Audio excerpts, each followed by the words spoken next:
Сәлеметсіздер ме, білім алушылар? Қазақ тілі сабағын бастаймыз. Бүгінгі сабағымыздың тақырыбы жеңіс күні ұлы ерлікке тағзым бөлімі бойынша 7-ші сабағымыз ұшқыш қыз Хиуаз Доспанова. Бүгінгі сабағымыздың оқу мақсаты тыңдалған мәтіннің мазмұнын түсіну, ұсынылған ақпарат бойынша факті мен көзқарасты ажырата білу, оқшау сөздердің қызметін түсіну, ажырата білу.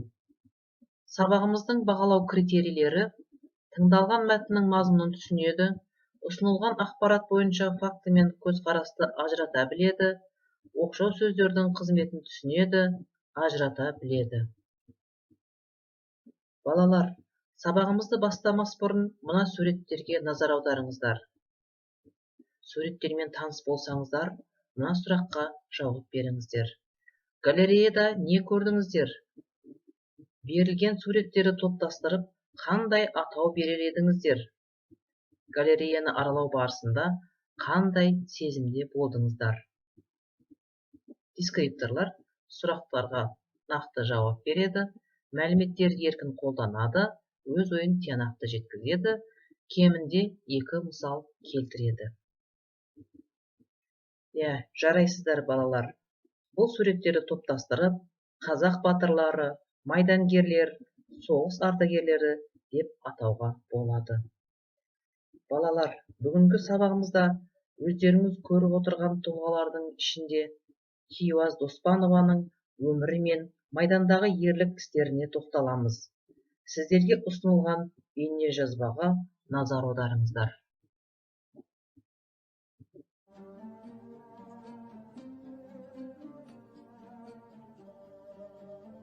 Қазақтың қанатты қызы Хиуаз Доспанова 1922 жылы 15 мамырда Атырау облысында дүниеге келді. Ақылды әрі білімді қыз соғыс басталғанына 1 жыл қалғанда орта мектепті алтын медальмен бітіреді. Бала кезінен ұшқыш болуды армандаған қыз мектеп қабырғасында оқып жүргенде жергілікті аэроклубты бітіріп, запастағы пилот куәлігін қоса алады.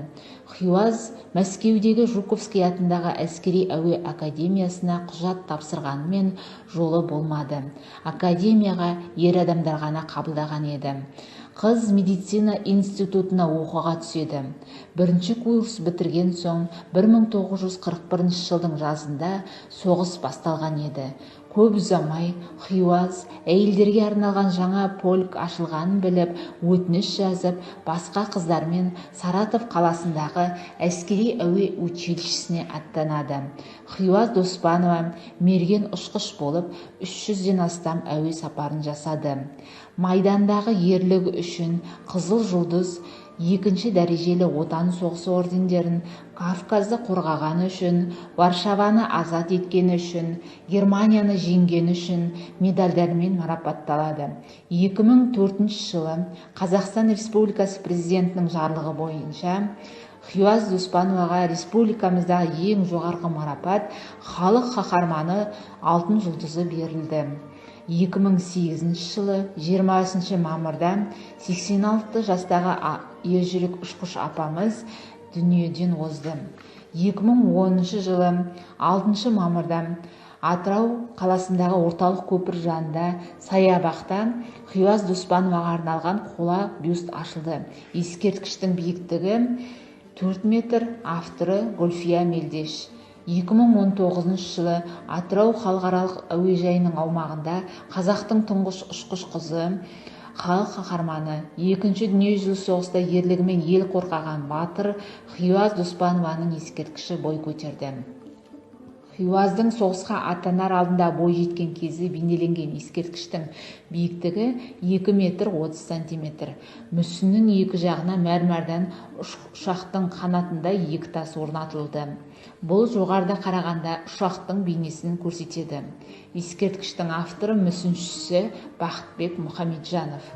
Бұл ескерткіштер мемлекет қорғауына алынған. Сонымен қатар батыр қызымыздың есімі Эйр Астана ұшағына, Атыраудағы мұз айдынына, көше атаулары, мектептерге, ауылдарға берілді. Бұл есім халық жүрегінде мәңгі қалары сөзсіз. Соғыс жылдарының шежіресіне назар аударсақ, қазақ қыздарының ерлігі қайран қалдырады. Оларды майданның әр тұсынан, әскери құрамалардың әр түрінен кездестіруге болатын. Қазақ қызынан ұшқыш та, танкист те, барлаушы да, партизан да шықты. Сонау етігімен су кешіп, ат ауыздығымен су ішкен шатқалаң кезеңде азамат жүгін арқалап, мыңдаған қазақ қыз келіншектері уақыт тезінен, тарих талқысынан сүрінбей өтті. Олар аяғына солдаттың керзетігін киіп, Мәскеуден Берлинге дейін шеру тартты. Рейхстагта желбіреген қызыл туда да қазақ әйелінің өз үлесі, даңқты жолы бар. Жалпы отан соғысына қатысқан әрбір жауынгер қазақ қызын нағыз батыр деп бағалауға әбден болады.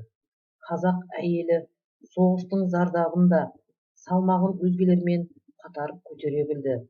Арайлы таңы алда болса да, сұрапыл соғыс өз ортасынан жұлып әкеткен қаншама ер азаматтың орнын жоқтатпаған.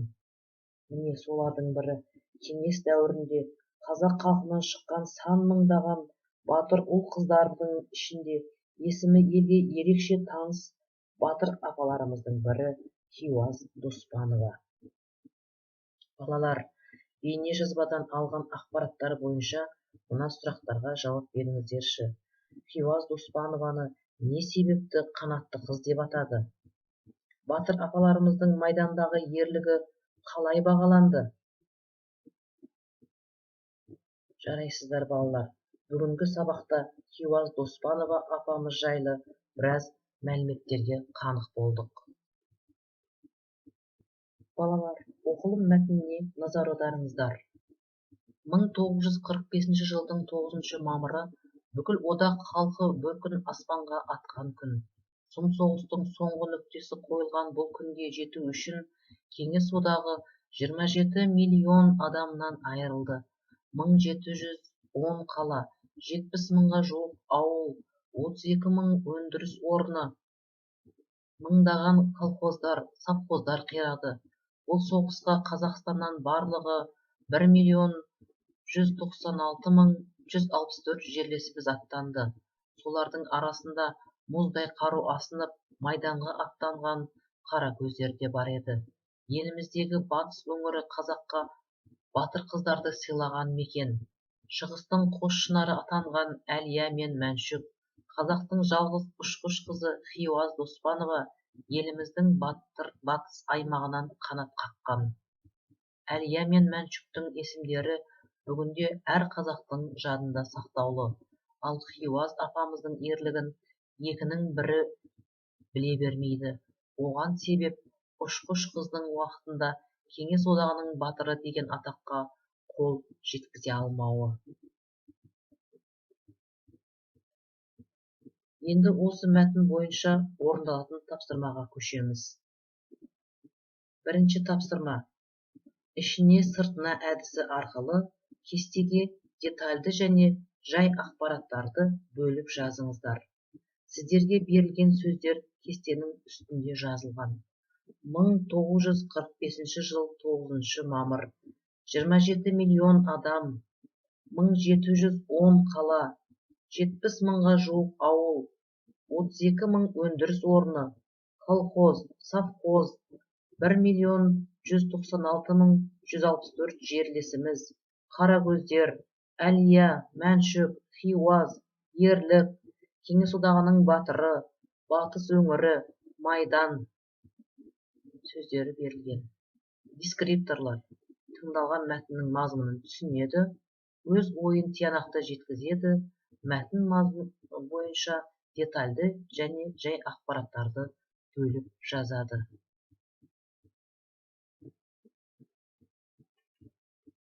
Балалар, өткен сабақтарымызда әдеби тіл нормалары бойынша оқшау сөздерге тоқталғанбыз. Оқшау сөздер ережелерін қайталап, еске түсірейік. Оқшау сөздер сөйлемге басқа сөздермен грамматикалық байланысқа түспей, тек айтылатын ойға қатысы бар сөздер. Олар сөйлем мүшесі бола алмайды. Себебі басқа сөздермен грамматикалық байланысқа түспейді. Олар қаратпа сөз, қыстырма сөз, одағай сөздер. Қаратпа сөз сөйлемде тыңдаушының ойға назарын аудару үшін қолданылады. Сондықтан ол адамға байланысты немесе кейде көркемдік үшін адам мәніндегі жанды жансыз ұғым атаулары да болып келеді. Мысалы, тыңда дала жамбылды. Сөйлемде дала сөзі қаратпа сөз, мағыналы сөз болса да, сөйлем мүшесі бола алмайды. Өйткені сөйлемде бірде-бір сөзбен грамматикалық байланысқа түспеген. Қыстырма сөздер сөйлеушінің айтылған пікірге әртүрлі көзқарасын білдіреді. Қуанышты, өкінішті, сенімді, өтінішті, мақұлдауды, ой иесін көрсетіп, сөйлемнің мағыналылығын, бейнелілігін арттырады. Ал сөйлем құрамына енуі пікірді жинақты, орамды, дәл түсіндіруге жәрдем етеді. Қыстырма сөздер жеке сөздермен де, сөз тізбегімен де, тіпті сөйлеммен де айтылады. Одағай сөздерде оқшау сөздің бір түрі. Ол айтушының көңіл күйін, сан түрлі сезімін, эмоциясын білдіру үшін қолданылады. Одағайлар қалыпты, баяу дауыспен айтылса, жазғанда одан кейін үтір қойылады. Ал көтеріңкі дауыспен айтылса, леп белгісі қойылады. Мысалы, шіркін, батыр болсаң, осындай бол. Одағайлар ойға үстейтін мәніне қарай мынадай түрлерге бөлінеді. Көңіл күй одағайлары: шаттану, таңырқау, қуану, ұнату, өкіну, шошыну сияқты мәнді білдіреді. Пәлі, ойпырай, алақай, бәрекелді, ту, әттең, қап деген сияқты сөздер көңіл күй одағайларына жатады. Шақыру одағайлары мал, ит, құсты шақыру, оларды қуумен байланысты мәнді білдіреді. Олар құрау-құрау, шөре-шөре, көз-көз, моқ-моқ, кә-кә сияқты сөздер. Жекіру одағайлары тыйым салу, бұйыру, жекіру сияқты мәнді білдіреді. Олар тәйт, тек, жә, жетер сөздері. Одағайлар сөйлемдегі ойға қатысты болғанымен, ондағы жеке сөздермен грамматикалық байланысқа түспей, оқшау айтылады. Одағайдың толық мағынасы болмайды, олар сөйлем мүшесі қызметін атқара алмайды. Одағай сөйлемнің басында да, ортасында да, соңында да қолданыла береді. Тілімізде тұрмыстық өмірде қолданылатын одағай сөздерде кездеседі. Олар сәлем, рахмет, кеш жарық, қош, қайырлы таң сияқты сөздер. Балалар, келесі тапсырмаға назар аударайық. Сіздерге деңгейлік тапсырмалар ұсынып отырмын. Бірінші деңгей тапсырмасында берілген сөйлемдердегі одағайдың астын сызыңыздар. О, момыш, балаңның бауы берік болсын. Әй, әлгі тентек бала қашан келеді? Деп қайта-қайта сұрай бергені ғой. Қайран, балалық-ай десеңші.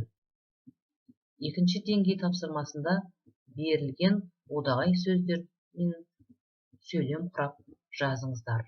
Шіркін-ай, әй, ух, ойпыр-ай, қап, шөре-шөре. Үшінші деңгейде оқшау сөздерді қатыстырып, оқылым және тыңдалым мәтіні бойынша диалог жазыңыздар. Дескрипторлар одағай сөздерді ажыратады, берілген сөздерді қатыстырып сөйлем құрайды, оқылым және тыңдалым мәтіні бойынша диалог жазады. Балалар, келесі тапсырмада Вен диаграммасы арқылы оқшау сөздер мен шылау сөздерді салыстырып жазыңыздар. Бірінші бағанда оқшау сөздерге тән ерекшеліктер, үшінші бағанда шылау сөздерге тән ерекшеліктер жазыңыздар. Ортаңғы бағанға екеуінің ұқсастығын жазып шығыңыздар. Балалар, бүгінгі сабағымызды қорытындылай келе, сіздерге қазақтың ұшқыш батыр қызы тақырыбында шағын әңгіме жазуды ұсынамын. Әңгіме мәтінінде қаратпа, қыстырма, одағай сөздер болсын. Жалпы бүгінгі сабақты қорытындылай келе, сабақтан алған 3 маңызды ақпарат, қиындық келтірген 2 мәселе және сабақта ұнаған бір аспект жазып, кері байланыс беріңіздер. Бүгінгі сабағымыз аяқталды. Сау болыңыздар.